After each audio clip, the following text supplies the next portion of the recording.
ছবি তো বন্ধ হয়ে গেছে, সত্যি কথা যেটা, যে কমার্শিয়াল ছবি যেটা আমরা আগে করতাম সব সময়, আনন্দ থাকতো কমার্শিয়াল ছবিতে। এখন তো ছবি বন্ধ, ইলেকশনটা একটা আমাদের আনন্দ, যেটা সত্যি কথা। কারণ কোনো ছবি নাই, শিল্পীরা ম্যাক্সিমামই বেকার, আর যারা অর্থনৈতিকভাবে ভালো তাদের প্রবলেম নাই, কিন্তু ম্যাক্সিমাম শিল্পীদেরই তো প্রচুর প্রবলেম। তাদের মানে সত্যি কথা যে দিন মানে ভাত আনতে, ওই যে একটা কথা আছে না, পান্তা ফুরায়, যে হয় লবণ জোগাড় করতে পারে ভাত পারে না, ভাত জোগাড় করতে পারে লবণ পারে না, ঠিক এই অবস্থা আমাদের শিল্পীদের। যাই হোক, তার মধ্যেও একটা নির্বাচন তো আমাদের হয় 2 বছর পর পর। এবার নির্বাচনটা গতবার যত কিছুই হয়েছে, আগের নির্বাচনে আপনারা খেয়াল করবেন যে অনেক রকম গিবত হয়েছে। এই দল ওই দলের সম্বন্ধে বাজে কথা বলেছে, একটা শিল্পী সম্বন্ধে বাজে কথা বলেছে।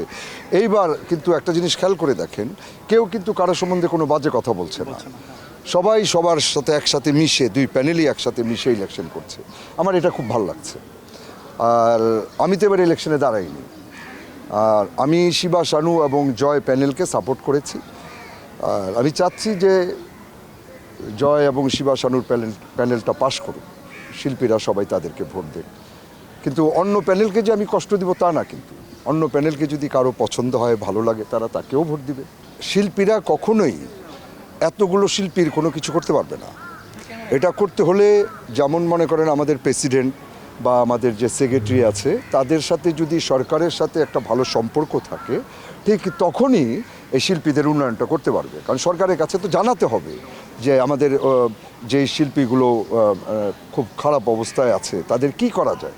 এই সরকারের সাথে বসেই এটা করতে হবে।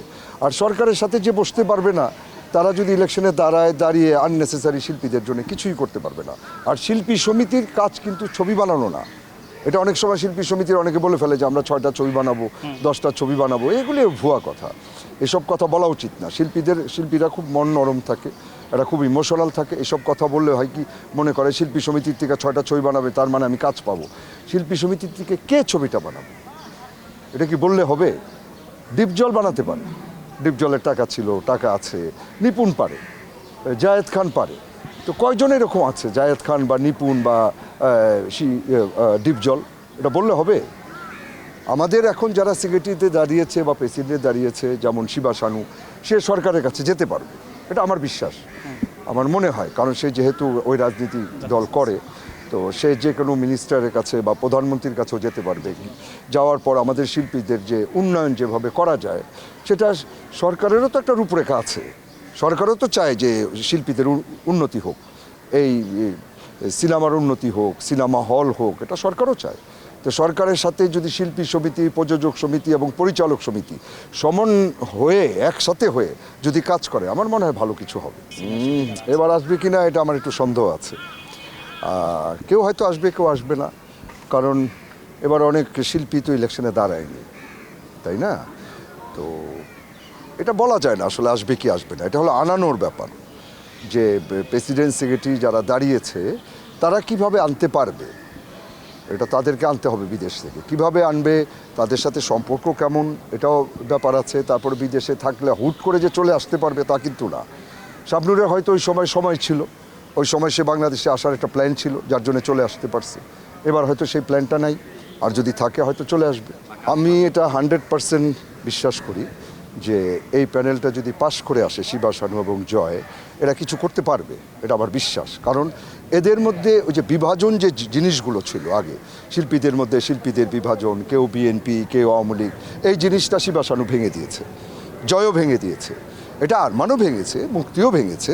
কিন্তু শিবা, শানু এবং জয়, এদের প্যানেলটা কিন্তু শক্ত একটা প্যানেল।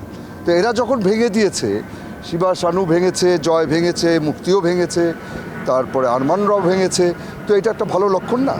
আসল কথা কি, ইলেকশনে দাঁড়াতে সাহস লাগে। বাপ্পার সেই সাহসটা নাই, সে হয়তো ভয় পেয়েছে। তবে একটা সিনিয়র শিল্পীর এই সাহসটা থাকা উচিত যে আমি প্রেসিডেন্টে দাঁড়িয়েছি, ফেল করি আর পাশ করি, আমি দাঁড়াবো এবং ভোট চাবো। এখন কেউ যদি প্রেসিডেন্টে দাঁড়িয়ে মনে করে যে আমি শিল্পীদের কাছে ভোট চাবো না, শিল্পীরা আমাকে এমনি ভোট দিবে, শিল্পীদের কি টাকাটা পড়েছে যে যখন কোনো শিল্পী বিপদে পড়ে, না খেয়ে থাকে, তখন কি আমিনান আশা কিংবা বাপ্পা কিংবা আরও বড় যারা হিরো আছে তারা তাদেরকে দেখতে গেছে? তাদের কোনো উপকার করেছে? যে আমি হুট করে বলে ফেলবো অহংকার দেখিয়ে যে আমি ভোট চাবো না, আমাকে ভোট দিলে আমি পাস করবো, না হলে করবো না, আমাকে জোর করে দাঁড়া করাতে হবে, না হলে আমি দাঁড়াবো না। কার এমন ঠেকা পড়েছে বলেন? দেখেন, প্রথমেই হলো শিল্পীদের একটা কল্যাণ ট্রাস্ট আছে। এই কল্যাণ ট্রাস্টে সরকার আমাদের এই কল্যাণ ট্রাস্টটাকে উন্নতি করতে পারে এবং এই কল্যাণ ট্রাস্টের মাধ্যমে যেসব শিল্পীরা কাজ পাচ্ছে না এখন তাদেরকে সহযোগিতা করতে পারে। আমি সাহায্য শব্দটা বলবো না, এটা একটা শিল্পীকে সাহায্য করা, এটা কথাটা খুবই অন্যায়। সহযোগিতা বলা যায়, বা দুস্তর শিল্পী বলে অনেকে। দুস্তর বলে কোনো শিল্পী নাই। শিল্পী অভাবগ্রস্ত হতে পারে, হয়তো না খেয়ে আছে, কিন্তু দুস্তর শব্দটা শিল্পীদের মধ্যে ব্যবহার করাটা আমার মনে হয় উচিত হবে না। আর সরকারও যখন কোনো শিল্পীকে সহযোগিতা বা সাহায্য করে তখন দেখা যায় এটা টেলিভিশনে, তারপরে চ্যানেলগুলোতে খুব ফলাও করে বলা হয়। এটা একটা শিল্পী খুব কষ্ট পায়, একটা শিল্পীর মানে মান সম্মানটা একদম নিচে পড়ে যায়, কারণ শিল্পীদেরকে ভিক্ষুক বানিয়ে দেওয়া হয়।